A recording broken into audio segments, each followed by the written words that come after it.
Hello बच्चों, Tripathi coaching classes में आपका स्वागत है। आज हम फिर से एक बार बहुत ही महत्वपूर्ण ऑब्जेक्टिव पढ़ने वाले हैं क्लास 12th के। इसमें रिक्त स्थान है। क्वेश्चन पहला लिखा हुआ है, कॉस इनवर्स -1/2 का मुख्य मान ज्ञात कीजिए। कॉस इनवर्स -1/2 का मुख्य मान ज्ञात कीजिए। हमको पता है कि कॉस इनवर्स एक्स का जो परिसर होता है, मुख्य मान होता है, वो होता है 0 से पाई के बीच में, या कि 0 से पाई भी रहता है, इतना होता है। ठीक है, इसको अगर हम हल करते हैं, कॉस इनवर्स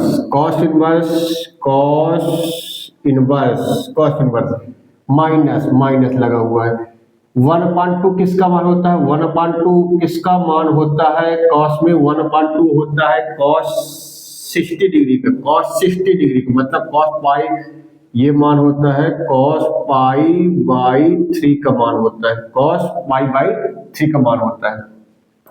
अब ये हो गया।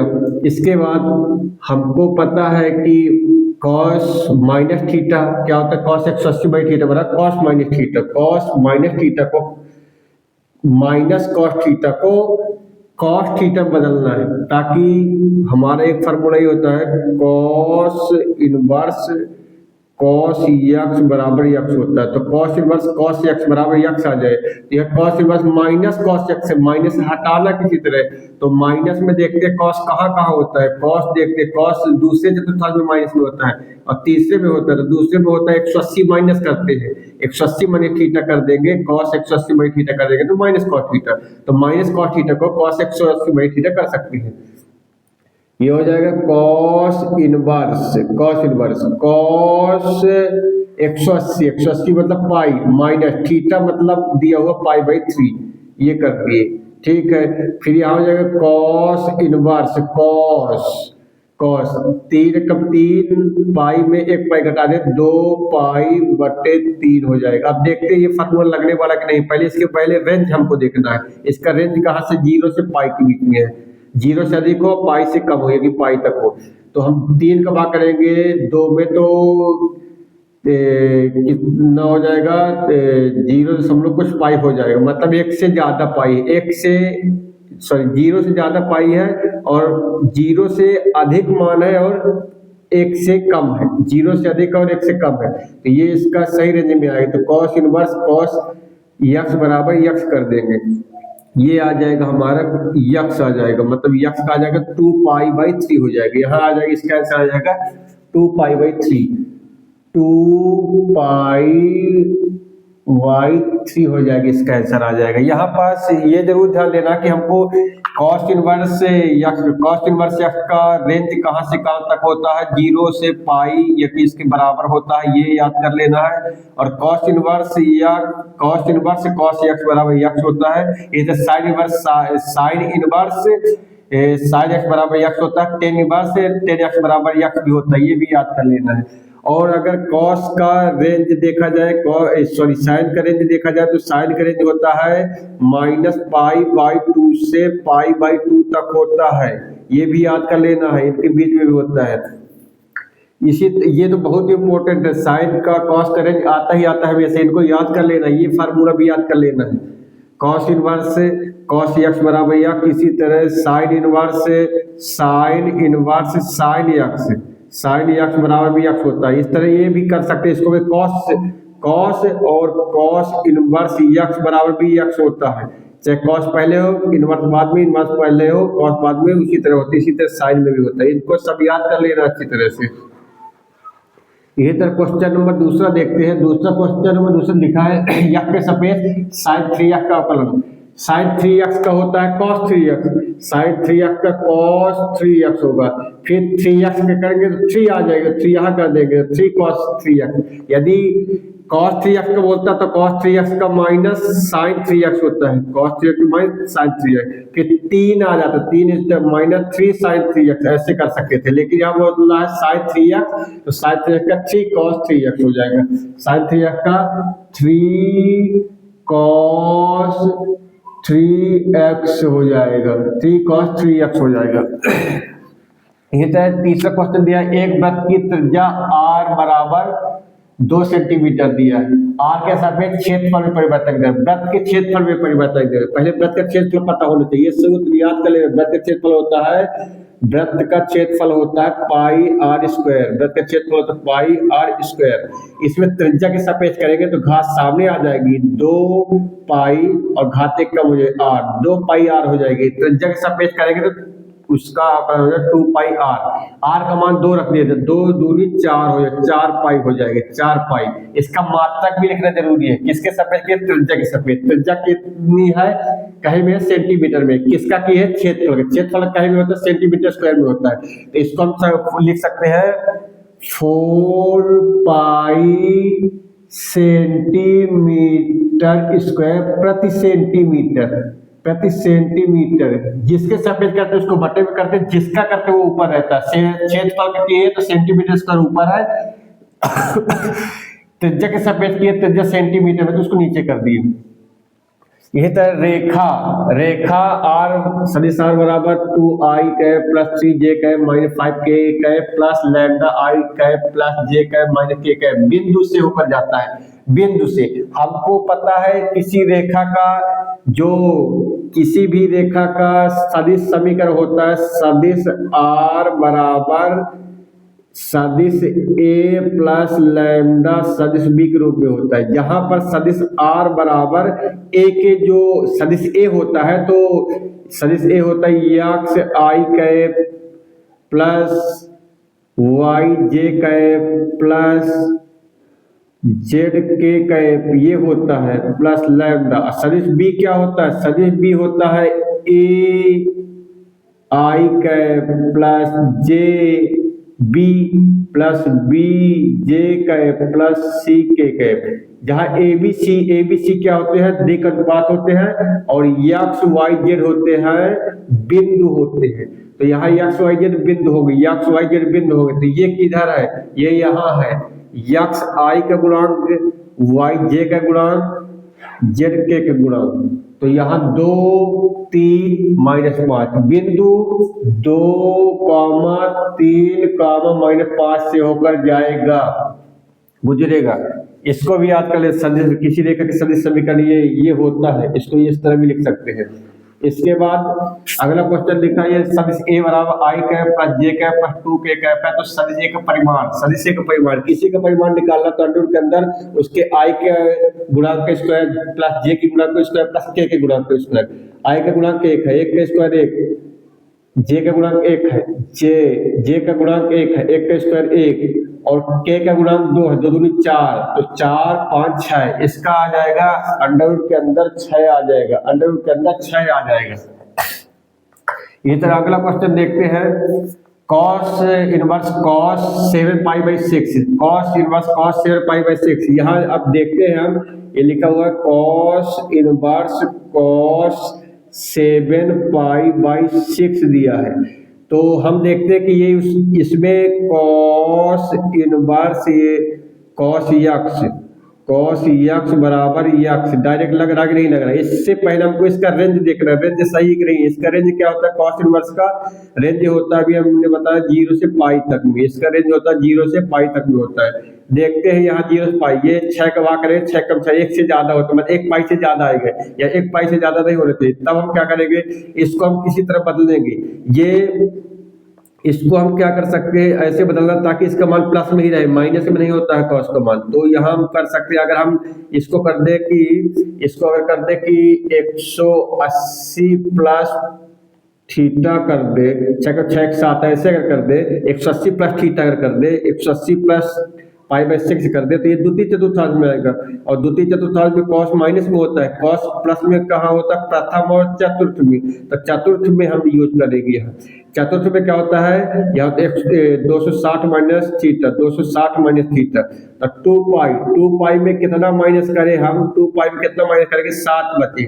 तो 6 दूनी 12 में कितना माइनस करें? 5 माइनस करेंगे। 12 में कितना माइनस करेंगे? 5 करेंगे। यहाँ देखिए 6 12 में 5 करेगा माइनस, तो कितना आ जाएगा? 7 आ जाएगा। तो इसको हम लिख सकते हैं, इसके जगह में लिख सकते हैं cos inverse cos 2 pi minus 5 pi by 6 हो गए ये। तो cos inverse cos 360 by theta बराबर कॉस थीटा होता है। तो इसको लिख सकते हैं cos inverse cos 5 pi by 6। अब देखते हैं 6 का भाग करें तो 1 से थोड़ा कम रहेगा, 0 से अधिक होगा 1 से कम होगा, 0 पाई से अधिक 1 से कम, मतलब ये इसके रेंज में है। अब हम यहाँ cos इनवर्स cos x बराबर x का फार्मूला लगा सकते हैं। x आ जाएगा 5 पाई बाई 6 आ जाएगा, x आ जाएगा 5 पाई बाई 6, 5 पाई बाई 6 आ जाएगा, इसका आंसर आ जाएगा। क्वेश्चन नंबर 8 देखते हैं, ये फार्मूले याद किए रहना है। क्वेश्चन नंबर 8 देखें, यदि अब a बराबर 1 2 3 हो तो a इंटू a का परिवर्त। तो यदि हमको पता है a बराबर दिया हुआ है 1 2 3, ये कौन सा अवयव है, ये पंक्ति अवयव है। ये कौन सा अवयव है, पंक्ति अवयव है। ये भी याद किए रहने, कैसा अवयव है, पंक्ति अवयव। पंक्ति अवयव क्या होता है, ऐसा अवयव जिसमें केवल एक पंक्ति हो, स्तंभ चाहे जितने उससे मतलब नहीं होता है। इसका परिवर्त निकालना है, किसी का परिवर्त निकालना है तो उसकी पंक्तियों के स्तंभों में रख देना। तो पंक्ति उठा के स्तंभ में रख दे, 1 2 3 कर दे। तो पंक्ति अवयव का परिवर्त स्तंभ अवयव होता है, ये ऑब्जेक्टिव में भी आ सकता है। कोई पंक्ति अवयव क्या होता है, जिसमें केवल एक पंक्ति, ऐसा अवयव जिसमें केवल एक पंक्ति हो, पंक्ति अवयव होता है। स्तंभ अवयव क्या होता है, ऐसा अवयव जिसमें केवल एक स्तंभ हो, स्तंभ अवयव कहलाता है। पंक्ति अवयव के का परिवर्त स्तंभ अवयव होता है, स्तंभ अवयव का परिवर्त पंक्ति अवयव होता है। ये भी याद किए रहना है। हमको इनका इंटू निकालना है, गुणा करना है। a इंटू a का परिवर्त बराबर, a का मान कितना दिया हुआ है 1 2 3 और a के परिवर्त का मान क्या दिया 1 2 3। अब इनका गुणा करने से पहले हमको चेक करना है कि इनका गुणा करना परिभाषित है कि नहीं, गुणा करना संभव कि नहीं। उसके लिए क्या करना पड़ेगा, हमको देखना पड़ेगा। चेक करने के लिए किन्हीं दो अवयवों का गुणा करने से पहले उसको चेक करना है कि इनका गुणा करना संभव है कि नहीं है। इसके लिए क्या होता है, पहले अवयव के स्तंभों की संख्या और दूसरे अवयव की पंक्तियों की संख्या बराबर होती है। पहले अवयव में स्तंभ कितने हैं 1 2 3 और दूसरे अवयव में उतनी पंक्ति होनी चाहिए। कितनी पंक्ति 1 2 3, ठीक है। पहले में जितने स्तंभ है दूसरे में उतनी पंक्ति है बराबर, मतलब कहा जाए इनका गुणा करना संभव है। गुणा किसका करते हैं, गुणा करते हैं हम पहले अवयव की पंक्ति का दूसरे के स्तंभ से गुणा करते हैं। उत्तर किस रूप में आता है, पंक्ति गुणे स्तंभ के रूप में आता है। उत्तर अगर आएगा तो पंक्ति गुणे स्तंभ के रूप के कोट का आएगा। तो हम पहली पंक्ति के पहले अवयव का पहले से करेंगे 1 1 कम 1 प्लस दूसरे का दूसरे से करेंगे 4 प्लस 3 का 9, ये हो जाएगा।